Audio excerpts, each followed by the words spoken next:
नमस्कार दोस्तों, मैं अर्जुन आपका स्वागत करता हूँ हिस्ट्री बाय अर्जुन के यूट्यूब चैनल में। तो दोस्तों आज की हमारी क्लास है मौर्य साम्राज्य के बारे में। जो है दोस्तों आज की हमारी क्लास है, तो दोस्तों वीडियो को अंत तक जरूर देखना ताकि सभी क्वेश्चन जो है आपको आसानी से याद हो जाएं। साथ ही दोस्तों अगर आप हमारे चैनल पर पहली बार आएँ तो हमारे चैनल को भी सब्सक्राइब कर लीजिएगा, साथ ही बेल आइकन को प्रेस कर लीजिएगा ताकि हमारे आने वाले वीडियो का नोटिफिकेशन जो है आप तक पहुँचता रहे। चलिए दोस्तों वीडियो को स्टार्ट करते हैं। तो आज की क्लास में हम जानने वाले हैं दोस्तों मौर्य साम्राज्य के बारे में। आज की हो जाती है हमारी चौथी क्लास। तो अब दोस्तों 2 मिनट जो है हम कल की क्लास का रिवीजन करेंगे और उसके बाद जो है आज की क्लास की बात करेंगे। तो कल की क्लास में हमने पढ़ा था सम्राट अशोक को, जो है कल की क्लास में हमने स्टार्ट किया था, जो कि गद्दी पर बैठे थे। कब 269 बीसी में गद्दी पर बैठते हैं और 232 बीसी तक जो है गद्दी पर रहते हैं। तो साथ ही दोस्तों सम्राट अशोक की यदि बात की जाए तो इनका जन्म 304 बीसी में हुआ था। माता थी सुभद्रांगी, पिता थे बिंदुसार। इनको प्रियदर्शी देवनाम प्रियदर्शी के नाम से भी जो है जाना गया था। साथ ही इनके जो है अभिलेख किसने खोजे थे? टी पैंथेलर ने इनके अभिलेख जो है खोजे थे। कब खोजे थे? 1750 ईस्वी में खोजे थे। पढ़ा किसने थे इनके अभिलेखों को? इनके अभिलेखों को जेम्स प्रिंसेप ने पढ़ा था 1837 ईस्वी में। तो ये आपको अच्छे से याद रखना है।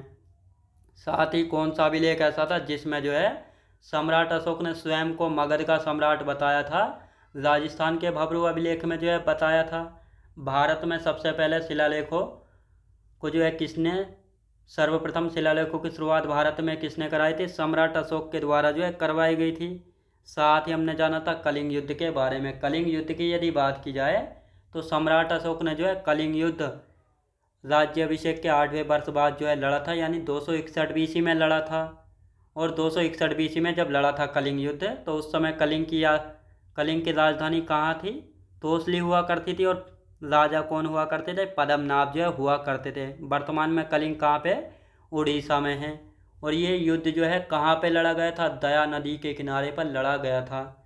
और इसी कलिंग युद्ध के बाद जो है सम्राट अशोक ने भेरी घोष की नीति, मतलब युद्ध की नीति छोड़कर जो है शांति की नीति यानी धम्म घोष की नीति जो है अपना ली थी।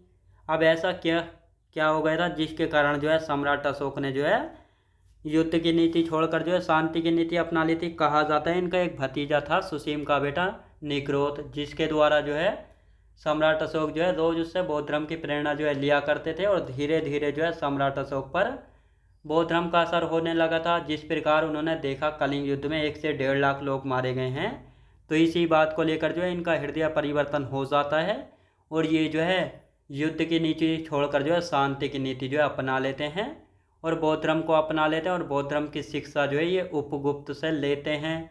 तो ये आपको याद रखना है। और साथ ही इसके बाद हमने जाना था इनकी बीवियाँ कौन थी? देवी थी, जिसकी संतान थी संघमित्रा, महेंद्र। और साथ ही कारुबाकी थी, तीवर थी। और एक थी दोस्तों कौन सी थी? जिसकी संतान कुणाल थी। और यही कुणाल जो है सम्राट अशोक के बाद जो इनका उत्तराधिकारी जो है बनेगा। साथ ही इन्होंने बौद्ध धर्म प्रचार के लिए श्रीलंका महेंद्र और संघमित्रा को भेजा था। और इसके बाद दोस्तों हिमालय क्षेत्र में जो है मध्यांतिक को जो है भेजा था। तो इन सभी के बारे में हमने अच्छे से जो है बात की थी। इनके शिलालेखों की बात की जाए 14 शिलालेख थे, 7 स्तंभलेख थे और 3 थे गुहालेख, जिनमें से 2 शिलालेख हम पढ़ चुके थे। पहले शिलालेख में जो है कहा गया था, किसके बारे में कहा गया था? पशु बलि, यानी पशु बलि की निंदा के बारे में बात की गई थी। और कहा गया था समस्त प्रजा हमारे पुत्र के समान है। और दूसरे शिलालेख में कहा गया था पशु चिकित्सा के बारे में और दक्षिण भारत के राजवंशों के बारे में जो है बात की गई थी। अब उससे आगे की हम बात करने वाले हैं आज की क्लास में।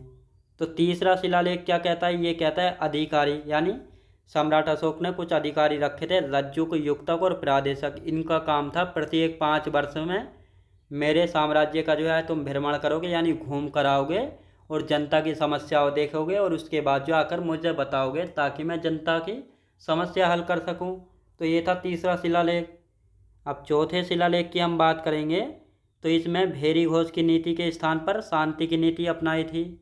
तो ये शिलालेख पूछे जाते हैं कि सम्राट अशोक ने जो है किस शिलालेख में बताया कि भेरी घोष की नीति के स्थान पर शांति की नीति अपनाई थी?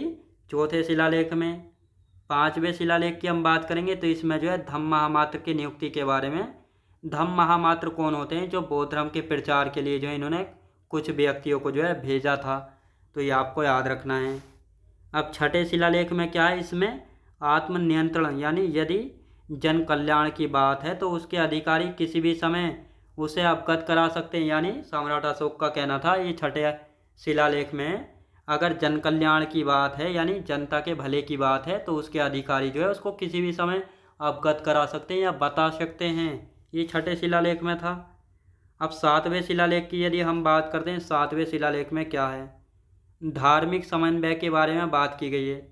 यानी 259 BC में सम्राट अशोक बोध गया की यात्रा की थी। यानी राज्याभिषेक के 10वें वर्ष बाद जो है सम्राट अशोक ने कहाँ की यात्रा की थी, बोध गया की यात्रा की थी, जहाँ पर जो है बोध गया यानी उरुबेला बोध गया में जो है महात्मा बुद्ध को ज्ञान की प्राप्ति हुई थी। तो ये आपको पता है, वहाँ पर गए थे। आठवें शिलालेख में कहा गया है धम्म यात्रा के बारे में। यानी 249 BC में जो है लुम्बिनी की यात्रा की थी। यानी राज्याभिषेक के 20वें वर्ष बाद जहाँ पे महात्मा बुद्ध का जन्म हुआ था, लुम्बिनी नेपाल में। तो ये आपको अच्छे से याद रखना है। अब 13वां शिलालेख, तो दोस्तों जिन अभिलेखों से क्वेश्चन बने हैं केवल हम उन्हें ही पढ़ने वाले हैं।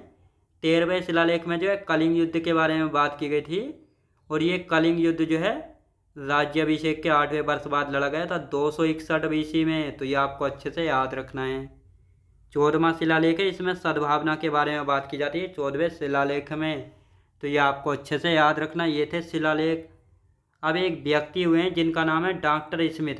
डॉक्टर स्मिथ का कहना था कि बौद्ध स्थल की तीर्थ यात्रा का क्रम जो है, यानी पहले लुम्बिनी, फिर कपिलवस्तु, सारनाथ, श्रावस्ती, बोधगया और कुशीनगर। तो ये डॉक्टर स्मिथ के अनुसार कहा गया है कि सम्राट अशोक ने इस प्रकार यात्राएं की थी। पहले लुम्बिनी गए, फिर कपिलवस्तु, सारनाथ, श्रावस्ती, बोधगया और कुशीनगर। तो ये इनके अकॉर्डिंग है, तो ये आपको अच्छे से याद रखना है।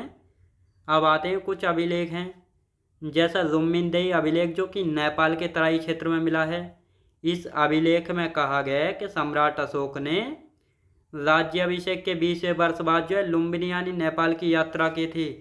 तो किस अभिलेख में मिलता है कि सम्राट अशोक ने जो है राज्याभिषेक के 20वें वर्ष बाद लुम्बिनी नेपाल की यात्रा की थी। जुम्मिनदेई अभिलेख से पता लगता है, जो कि नेपाल के तराई क्षेत्र में है। तो ये आपको याद रखना है।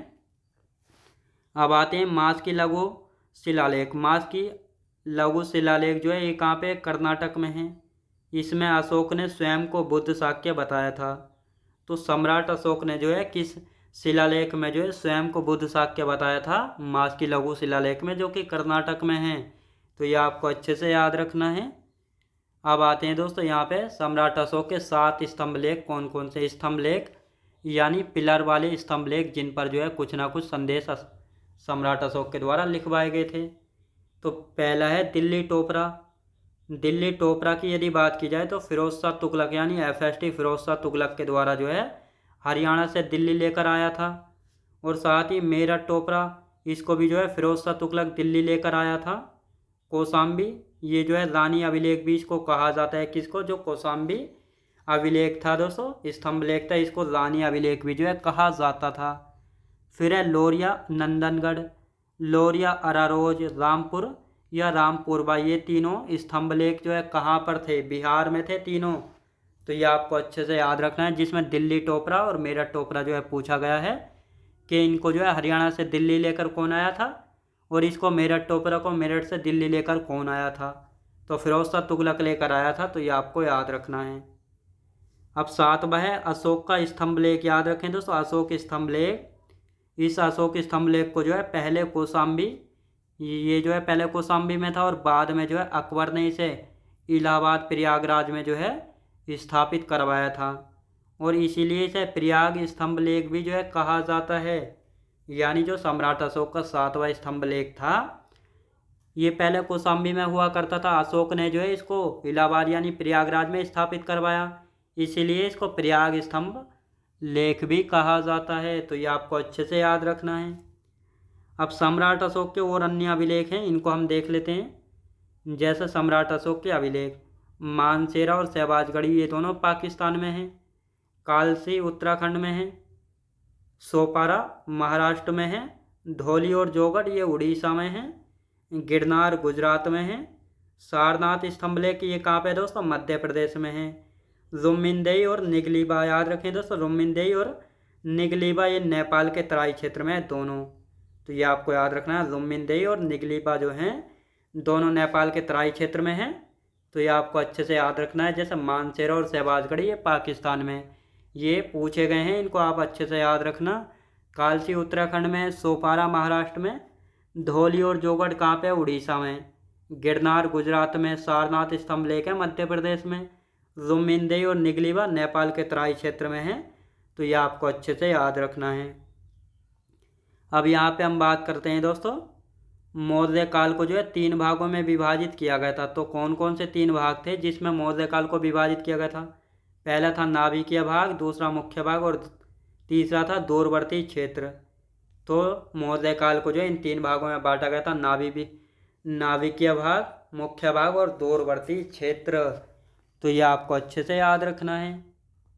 अब यहाँ पे हम बात करेंगे जो मौर्य काल था, यहाँ का समाज कैसा था? पितृसत्तात्मक, यानी घर का मुखिया पिता होता था और घर परिवार में जो बड़े फैसले लेने का अधिकार होता था ये पिता का होता था।